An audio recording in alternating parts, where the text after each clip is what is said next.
విశాఖపట్నం నగర police commissioner ఆదేశాల మేరకు మల్కాపురం పోలీస్ స్టేషన్ పరిధిలో అక్రమంగా పీడీఎస్ బియ్యం రవాణా, నిల్వ మరియు విక్రయాలపై ప్రత్యేక నిఘా కొనసాగుతోంది. ఈ నేపథ్యంలో ఈ రోజు 4 ఆగస్టు 2026 ఉదయం ప్రకాష్ నగర్, 7 టెంపుల్స్ జంక్షన్ వద్ద Malkapuram police station SI P. Srinu సిబ్బందితో కలిసి వాహన తనిఖీలు నిర్వహించగా ఏపీ 35Y5394 నంబర్ గల మహీంద్రా బొలెరో వాహనం పోలీసులను గమనించి తప్పించుకునేందుకు ప్రయత్నించింది.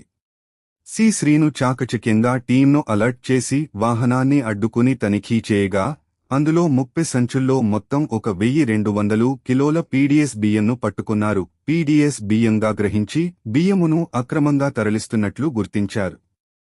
వాహనంలో ఉన్న పూసర్ల అచ్చిబాబు, 51, దుర్గానగర్, మల్కాపురం వ్యక్తిని అదుపులోకి తీసుకుని విచారించగా తక్కువ ధరకు పీడీఎస్ బియ్యాన్ని కొనుగోలు చేసి చోడవరం ప్రాంతానికి విక్రయించేందుకు తరలిస్తున్నట్లు వెల్లడించాడు.